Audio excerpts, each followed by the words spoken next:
Yes. तो अब क्या बोल रहे हैं, इच्छा द्वेष समुत्थेन। इच्छा मतलब इच्छा, डिजायर, और द्वेष मतलब जो चीज हमें पसंद नहीं है वो, उसको द्वेष बोलते हैं। तो जो चीज हमें अच्छी लगती है और जो चीज हमें अच्छी नहीं लगती है, दो प्रकार की वस्तुएं इस पूरे भौतिक संसार में, एक जो हमें अच्छी लगती है और एक जो हमें अच्छी नहीं लगती है, दो प्रकार की। तो लाइक्स और डिसलाइक्स ऐसा इंग्लिश में बोलते हैं। प्लेजर एंड पेन, सुख और दुख, तो ये क्या है, द्वंद्व। सुख दुख, ठंडी गर्मी, मान अपमान, अच्छा लगता है नहीं अच्छा लगता है। तो इच्छा द्वेष समुत्थेन द्वंद्व मोहेन भारत, कि ये इच्छा द्वेष के कारण जब ये समुत्थेन, जब ये उठता है हमारे मन में इच्छा और द्वेष, तब क्या होता है, द्वंद्व मोहेन भारत। भारत मतलब अर्जुन का नाम है। तो द्वंद्व के प्रभाव से हम मोहित हो जाते हैं। जब ये द्वंद्व जागृत होता है कि ये मुझे अच्छा लगता है और ये मुझे अच्छा नहीं लगता है, ये मेरा मित्र है, ये मेरा शत्रु है। तो इच्छा मतलब, एक्चुअल में प्रभुपाद बहुत अच्छा लाइन लिखते हैं तात्पर्य में, बोलते हैं इच्छा मतलब कि भगवान से स्वतंत्र होके चीजों को या संसार को भोगना, उसको इच्छा बोलते हैं। और द्वेष मतलब क्या, कृष्णा से द्वेष करना, कि कृष्णा एंजॉय कर सकते तो मैं क्यों नहीं कर सकता हूँ, ये द्वेष मतलब। तो ये इच्छा और द्वेष के कारण क्या होता है कि हमारा मन जो है वो द्वंद्व में पड़ा रहता है, और जो चीज हमें अच्छी लगती है वो अगर हमें नहीं मिले तो हमें दुख होता है, और जो चीज हमें नहीं अच्छी लगती है वो हमें मिले तो भी दुख होता है। तो जनरली संसार में यही होता है कि ये अच्छा है, ये बुरा है, और जो हमें नहीं चाहिए वही मिलता है, और जो हमें बहुत जरूरत है वो नहीं मिलता है। इसको बोलते हैं डुअलिटी, द्वंद्व, है ना। हमें सुख चाहिए, दुख को भगाते हैं, हमें मान सम्मान चाहिए, अपमान को भगाते हैं। इस तरह पूरा जीवन निकल जाता है युद्ध में, कि अच्छी चीज को मेरे को दो, बुरी चीज को, ये युद्ध में पूरा जीवन चला जाता है। ठंडी है तो मुझे गर्मी दो फटाफट, और गर्मी है तो फटाफट एसी चालू करो। इसी में ही पूरा जीवन चला जाता है, कृष्णा को हम फिर भूल जाते हैं। द्वंद्व मोहे न भारत, तो द्वंद्व में हम फंस जाते हैं। सर्वभूतानि सम्मोहम सर्गे यान्ति परंतपा, और ये मोह के कारण जीव इस भौतिक संसार में जन्म लेता है, सर्गे यान्ति। पढ़िए ब्रो अनुवाद। Translation. O Scion of Bharata, O conqueror of the foe, all living entities are born into delusion, bewildered by dualities arising from desire and hate. So duality, द्वंद्व जो है वो हमारे मन को इस भौतिक संसार में बांध के रखता है। इसलिए द्वंद्व से ऊपर उठना पड़ेगा हमें। हम लोग द्वंद्व से ऊपर नहीं उठ पाते हैं। जो हमें अच्छा लगता है वो हमें एक्सेप्ट करते हैं, जो अच्छा नहीं लगता है उसको रिजेक्ट करते हैं। तो द्वंद्व से ऊपर उठने का सबसे उत्तम तरीका क्या है, कि कृष्णा को प्रसन्न करने का प्रयास करो। भगवान की भक्ति के लिए जो अनुकूल है उसे अपनाओ, भगवान की भक्ति के लिए जो प्रतिकूल है उसे त्यागो। जब ये भावना से आप इस भौतिक संसार में कार्य करोगे तो द्वंद्व से ऊपर उठ जाओगे। 12वें अध्याय में प्रभुपाद जी तात्पर्य बहुत अच्छा लिखते हैं, 13 नंबर श्लोक से 20 नंबर के श्लोक तक। तो वो जो तात्पर्य है सारे बहुत बहुत ही सुंदर रूप से प्रभुपाद जी वर्णन करते हैं इन 8 श्लोकों में, कि भक्त का विचार, स्वभाव, व्यवहार कैसा होता है। तो हम बस एग्जैक्ट वो उस पॉइंट के अनुसार अगर हम जीवन जिएंगे तो हम द्वंद्व और मोह से ऊपर उठ जाएंगे। और इच्छा और द्वेष ये भी एक प्रकार का द्वंद्व है। तो इच्छा और द्वेष के कारण हम वस्तु से आसक्त हो जाते हैं, हमारे अंदर भय होता है, हम क्रोधित हो जाते हैं, सारे अनर्थ द्वंद्वों की वजह से आते हैं। सो इसलिए एक दूसरा कारण है जिसकी वजह से हम द्वंद्व में आते हैं कि जब हम अपने आप को शरीर मानने लगते हैं, जब अपने आप को, ये भी एक द्वंद्व है कि ये स्त्री है और ये पुरुष है, ये भी एक द्वंद्व है क्योंकि हम शरीर के स्तर पर देख रहे हैं और एक्चुअल में हमें क्या डिफरेंशिएट करना चाहिए कि जड़ वस्तु क्या है और चेतन वस्तु क्या है, इस पे डिफरेंशिएट करना चाहिए। शरीर और आत्मा में भेद करना चाहिए, जड़ और चेतन क्या, उस पे भेद करना चाहिए।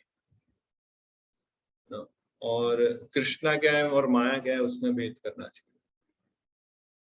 हम माया के अंदर ही द्वंद्व में फंसे हैं और एक्चुअल में भेद किसका करना चाहिए कि क्या कृष्णा है और क्या माया है, क्या अनुकूल है भगवान की भक्ति के लिए और क्या प्रतिकूल है भगवान की भक्ति के लिए। तो क्योंकि हम ये द्वंद्व में फंसे हैं, उसके कारण हम मोह में आ गए और वो मोह के कारण हम इस भौतिक संसार में फंसे हैं। तो कृष्णा ये मुख्य कारण बताते हैं कि क्यों जो है जीवात्मा इस भौतिक संसार में फंसा है, ये द्वंद्वों के कारण। The illusory energy is manifested in the duality of desire and hate. Due to desire and hate, the ignorant person wants to become one with Supreme Lord and envies Krishna as Supreme Personality of Godhead. तो द्वंद्व के कारण हम कृष्णा से ईर्ष्या भी करते हैं। आपको लगेगा कि हम लोग तो सब भक्ति कर रहे हैं, माला कर रहे हैं, जप कर रहे हैं, मंदिर आते हैं, इतना दर्शन करते हैं, तो हम कैसे कृष्णा से ईर्ष्या कर सकते हैं? पर हम भी कृष्णा से ईर्ष्या कर रहे हैं कहीं ना कहीं। कैसे? क्योंकि अल्टीमेटली भगवान ही पूर्ण पुरुषोत्तम है, भगवान ही वास्तविक इंजॉयर है। तो जो भी जीव भगवान से स्वतंत्र होके इंजॉय करना चाहता है, या दूसरे शब्दों में जिसके अंदर भी इंद्रिय तृप्ति की इच्छा है, वो भगवान से ईर्ष्या करता है। तो चाहे हम भक्ति की सेवा में लगे हैं, भक्ति कार्य में लगे हैं, बट इंद्रिय तृप्ति की इच्छा से हम पूरी तरह से मुक्त नहीं हुए। तो इसलिए कहीं ना कहीं वो इंद्रिय तृप्ति की इच्छा जो है वो अपने आप में ये साबित करती है कि हम जो है कृष्णा से अभी भी ईर्ष्या करते हैं, क्योंकि हम भी भोग करना चाहते हैं, भक्ति तो करते हैं पर थोड़ा थोड़ा इंजॉय भी करना चाहते हैं अपनी इंद्रियों को या भौतिक संसार को। तो ये ईर्ष्या द्वेष है, ये सूक्ष्म लेवल पे है और इसको हमें शुद्ध करना है अपने आप को।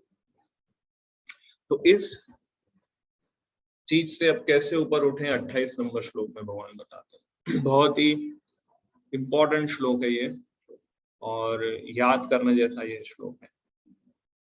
ये शांत अंतगतम पापम जनानां पुण्य कर्मणाम ते द्वंद्व मोह निर्मुक्त भजन्ते मां दृढ़व्रता। येषां ताम अंतगत पापम,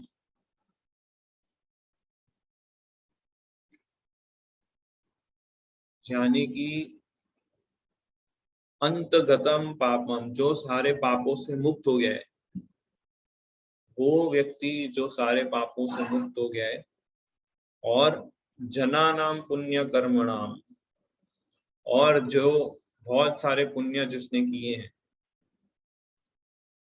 ते द्वंद्व मोह निर्मुक्ता, ऐसा व्यक्ति द्वंद्व और मोह से मुक्त हो जाता है, और फिर भजन्ते माम दृढ़व्रता, फिर मेरी भक्ति में दृढ़ व्रत के साथ भक्ति में लगता है।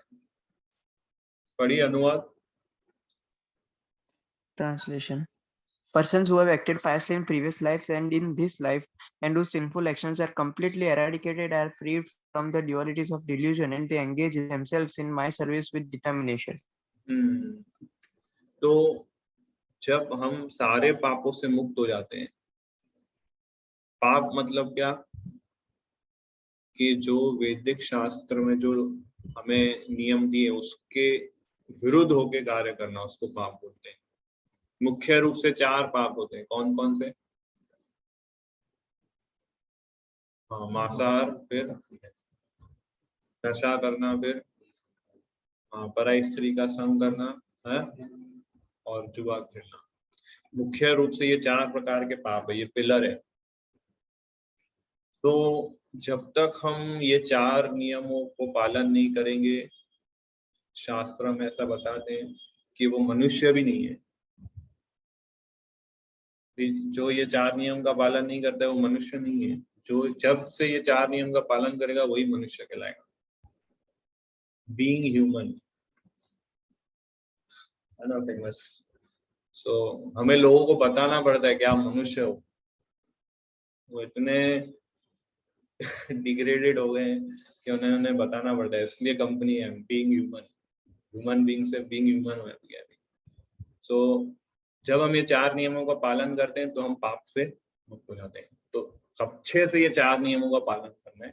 ये है येषां त्वाम अंतगत पापाम। फिर जनानाम पुण्य कर्मणाम। अब पुण्य मतलब क्या? जनानाम पुण्य कर्म, पुण्य मतलब क्या? कोई भी ऐसे व्यक्ति को पूछो पुण्य का अर्थ क्या है, क्या बोलेगा वो?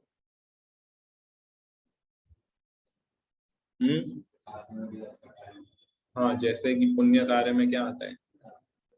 दान करना, फिर गाय को चारा देना, गरीब को खाना देना, ब्राह्मणों की सेवा करना, और स्कूल खोलना, बुक्स देना, फिर पक्षियों को दाना देना, है ना, कुत्ते बिल्ली को कुछ आहार देना।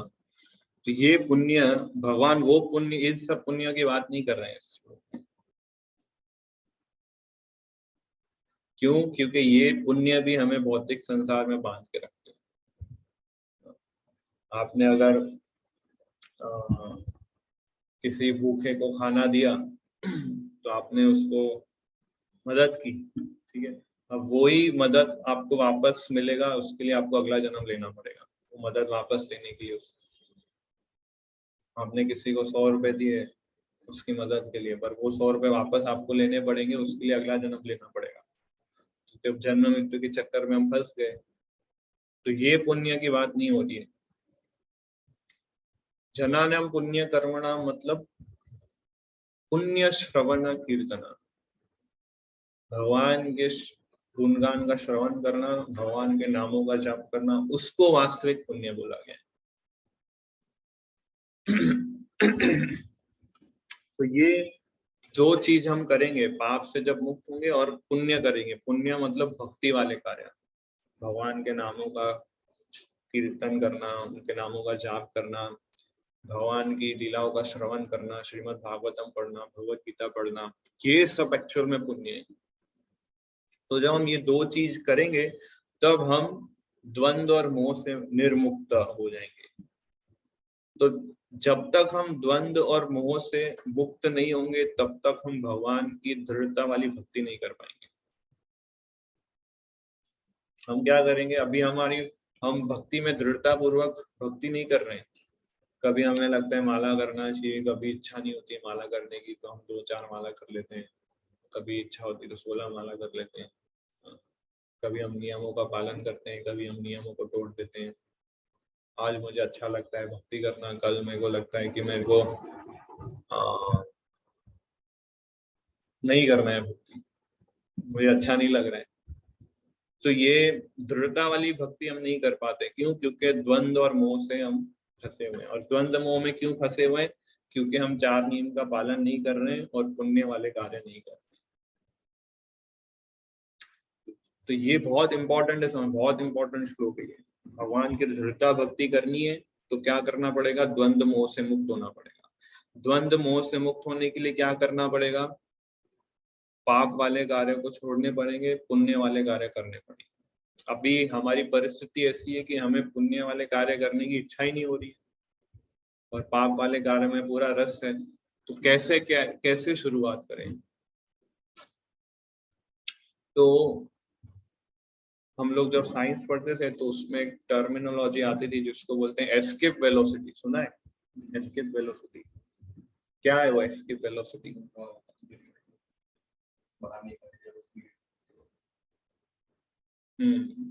तो एस्केप वेलोसिटी मतलब क्या, जब भी वो रॉकेट होता है ना, रॉकेट को क्या बोलते हैं हिंदी में? रॉकेट। तो आकाशयान। रॉकेट को अगर आपको ऊपर अंतरिक्ष में भेजना है तो क्या है कि पृथ्वी का जो गुरुत्वाकर्षण है, ग्रेविटेशन फोर्स, उस फोर्स से ज्यादा स्पीड से उसको भेजना पड़ेगा। उसकी स्पीड है 11.2 किलोमीटर पर सेकंड, 11.2 किलोमीटर प्रति सेकंड की रफ्तार से जब आप उस रॉकेट को भेजेंगे तभी वो पृथ्वी के गुरुत्वाकर्षण के जाएगा। जैसे हम कोई भी वस्तु फेंकते हैं तो नीचे जाती है कि ऊपर जाती है? क्यों नीचे जाती है? गुरुत्वाकर्षण है, इसलिए ग्रेविटेशनल फोर्स, इसलिए। तो इसलिए रॉकेट को अगर ऊपर भेजना है तो वो जो फोर्स से जो नीचे गिरता है उससे ज्यादा स्पीड से भेजना पड़ेगा। तो उसी तरह हम लोग अभी पाप वाले कार्य में लगे हुए हैं, पुण्य वाले कार्य नहीं करें तो वो फुल फोर्स से हमें इसको स्टार्ट करना पड़ेगा भक्ति। नहीं तो माया का जो फोर्स है वो नीचे तो खींचना ही है हमको। तो पूरी शक्ति से हमें इस माया के फोर्स को ओवरकम करके भक्ति करनी है, क्योंकि उसी को, इसलिए नाम है एस्केप वेलोसिटी। माया से एस्केप होना है तो वो स्पीड से हमें भक्ति करनी पड़ेगी। तो इसलिए हम कई बार भक्ति करते हैं, फिर गिर जाते हैं, फिर उठते हैं, फिर गिर जाते हैं, तो उसको दृढ़ता भक्ति नहीं बोलते, अदृढ़ भक्ति है ये, अनिश्चित भक्ति। तो ये दृढ़ता आ सकती है जब हम सारे पाप वाले कार्य को छोड़ देंगे और पुण्य वाले कार्य करेंगे। अच्छा, अभी कोई पाप वाले कार्य नहीं छोड़ पाता है तो क्या वो भक्ति कर सकता है कि नहीं? कोई पाप वाले कार्य नहीं छोड़ पा रहा है कि उसको बहुत, उसका माइंड जो है उसको छोड़ने नहीं देता है, तो क्या वो भक्ति कर सकता है कि नहीं?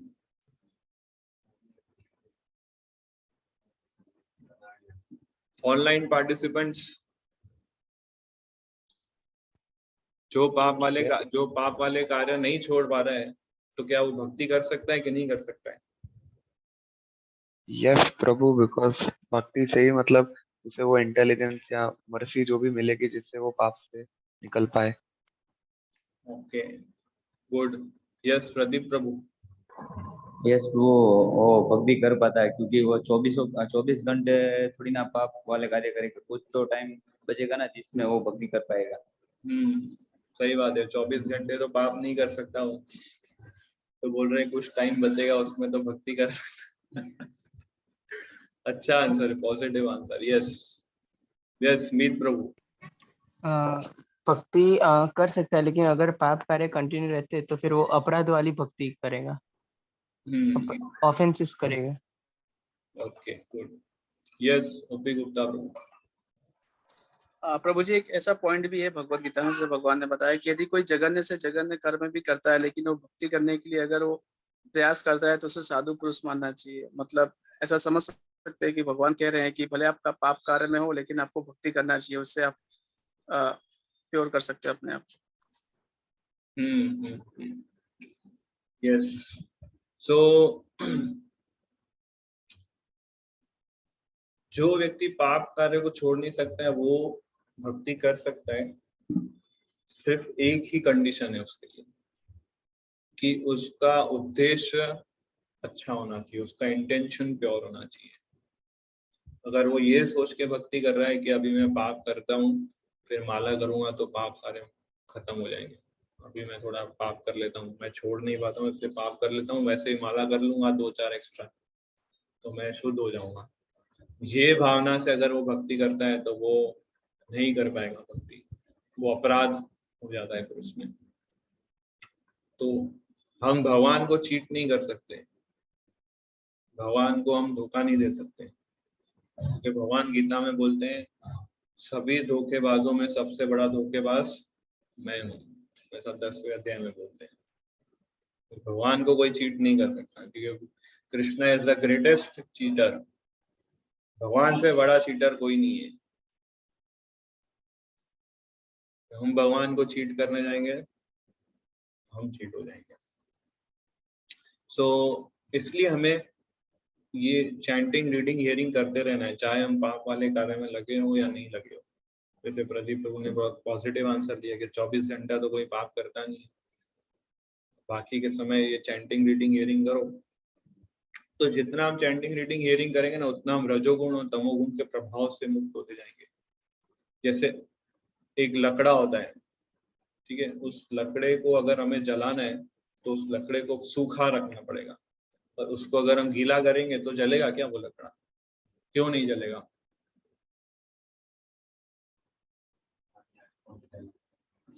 पूरा गीला हो चुका है, वो पानी अग्नि को कैच नहीं कर पाएगा। पर अगर हम लकड़े को सूखा रखेंगे तो तुरंत पकड़ लेगा आग। कैसे पाप जो है वो क्या हमारी चेतना को एकदम गीला कर देता है पानी के समान, पर जब हम चेतना को एकदम सूखा रखेंगे, ड्राई रखेंगे, तो भक्ति की अग्नि प्रज्वलित होगी अंदर, और उससे सारे पाप हमारे नष्ट हो जाएंगे। तो इस तरह से हमें पाप वाले कार्यों से बचना है,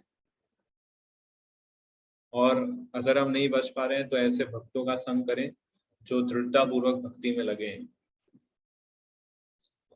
तो उनका संग हम लेंगे, और उनके द्वारा निर्देश अनुसार जब हम सेवा कार्य करेंगे तब हम दृढ़ता पूर्वक भक्ति में स्थिर। अल्टीमेट गोल है हमारा कि भक्ति में स्थिर रहना दृढ़ता पूर्वक, ये हमारा अल्टीमेट गोल है। और वो आएगा कैसे? जब हम द्वंद्व से मुक्त होंगे। द्वंद्वों से मुक्त कैसे हो सकता है? जब हम पाप वाले कार्यों को छोड़ देंगे और पुण्य वाले कार्य करेंगे। तो किसी का कोई प्रश्न है तो पूछ सकते हैं।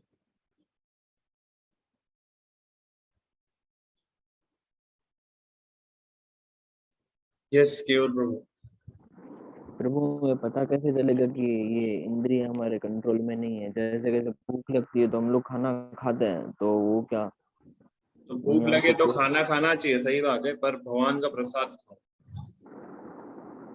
अच्छा, तो इंद्रियों को कंट्रोल करने का अर्थ ये नहीं है कि भूख ही नहीं लगे। नहीं कंट्रोल मतलब हमें पता कैसे चले कि इंद्रिय हमारे कंट्रोल में नहीं है? ये अपन चेक कैसे कर सकते हैं? ये चेक आप आसानी से कर सकते हैं कि आप हर कोई जब भी आपके सामने टेस्ट आएगा, टेस्ट मतलब कि इंद्रियों का प्रलोभन आएगा, तो आप उसको इजीली ओवरकम कर सकते हैं। और दूसरा कि भगवान के नामों का जाप करना, भगवान की लीलाओं का श्रवण करना, इसमें आपका रुचि बढ़ेगा धीरे धीरे। तब आपको ये रियलाइज होगा कि इंद्रिया कंट्रोल करने का एक्चुअल अर्थ क्या है, कि उसको भगवान की सेवा में लगना। एक्चुअल पॉइंट ये है, इंद्रियों को कंट्रोल करने का अर्थ है उनको भगवान की सेवा में लगाना। तो आपकी इंद्रिया अगर भगवान की सेवा में लगी है तो मीन्स इंद्रिया आपकी कंट्रोल्ड है, ये पॉइंट है।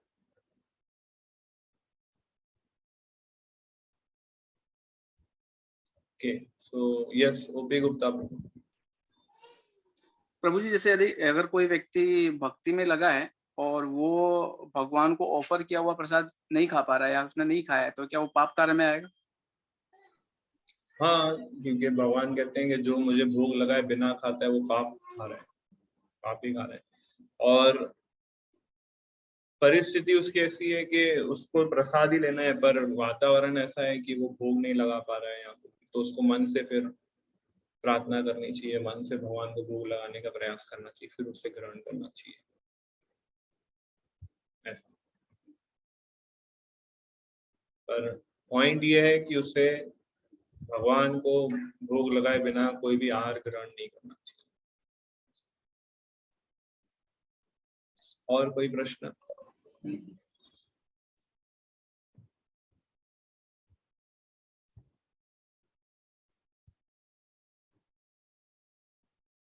ठीक है, यहाँ हम एंड करते हैं। चीटिंग कर दिया अपने साथ। हम्म जैसे कि एक लोग बोला कि भोग लगा दिया है, प्रसाद खा लो। और प्रसाद समझ के खा लिया। हाँ, तो इनका प्रश्न ऐसा है कि ये बोल रहे हैं कि कोई हमें ऐसा बोलता है कि ये भोग लगा हुआ है, इसको खा सकते हैं, पर एक्चुअल में उसे भोग नहीं लगाया उसने, पर हमको ऐसे झूठ बोल रहा है कि भोग लगा हुआ है और हम उसको खाते हैं, तो क्या उसका पाप लगेगा कि नहीं लगेगा? तो अगर कोई व्यक्ति, देखिए, अगर आपको डाउट है कि ये झूठ बोल रहा है तो फिर मत लीजिए, पर अगर आपको ऐसा है कि ये व्यक्ति झूठ नहीं बोल रहा है और मैं खा लेता हूँ और उसने सही में भोग नहीं लगाया है, तो आपको पाप नहीं लगेगा। क्यों? क्योंकि आपको तो नहीं पता है कि वो झूठ बोल रहा है ना? आपने इस भरोसे पे खाया कि उसने बोला कि भोग लगा हुआ है, खा लो। तो भगवान कैसा है कि भगवान वो क्या एकदम कंप्यूटर जैसा नहीं चलते हैं, उन्हें पता है परिस्थिति कैसी है, कौन व्यक्ति क्या सच बोल रहा है, झूठ बोल रहा है, भगवान को सारी परिस्थिति पता है। ये कोई रेलवे की टिकट जैसा नहीं है कि उसने बुकिंग कराई और इधर टिकट आ गई, उसको बीमार हो गया तो फिर रेलवे वाला बोले मैं क्या करूँ, बीमार हो गया। आप नहीं हो, वो व्यक्ति होना चाहिए, तो वैसा सिस्टम नहीं है इधर। कृष्णा को पता है कि कौन किस भावना से व्यवहार कर रहा है, कौन किसके अंदर कैसी भावना है, वो सब कृष्णा को पता है। वो व्यक्ति जिसने झूठ बोला है उसके हृदय में भी परमात्मा है और आपके अंदर भी परमात्मा है। भगवान सब जानते हैं। तो यहाँ पे अगर ये भोग नहीं भी लगा होगा ना, आप खाओगे उसको, तो हृदय में जो परमात्मा है उसको ग्रहण करेंगे और आपको प्रोटेक्ट करेंगे। ऐसा भी कार्य करते हैं भगवान। हृदय के जो परमात्मा है वो ग्रहण कर लेते हैं आपके साथ, आपको फिर शुद्ध करते हैं। ऐसा बन जाए कि भगवान को भी नहीं तो नहीं खाना चाहिए, नहीं खाना चाहिए। क्यों खाएंगे? जब तक भगवान के अनुकूल कोई भोग नहीं बने तब तक।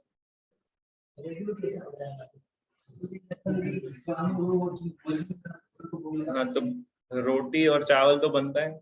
सब्जी और रोटी बनती है, क्योंकि सब्जी में लहसुन और प्याज। रोटी तो बनती है ना, और फल भी है होते हैं ना, तो फल और रोटी लगाओ कि नहीं, वो लगा सकते हैं। भगवान को 56 भोग की आवश्यकता नहीं है। ये पूरा संसार भगवान के मुख के अंदर है, क्या भोग लगाओगे आप बताओ? लगा सकते हो क्या भोग? तो इसलिए भगवान भाव को देखते हैं, हमारे भाव क्या है हमारा, और अकॉर्डिंगली वो फिर आपके साथ आदान प्रदान करते हैं। ठीक है, तो यहाँ पे एंड करते हैं। श्रीमद् भगवद गीता की जय। श्रील प्रभुपाद की।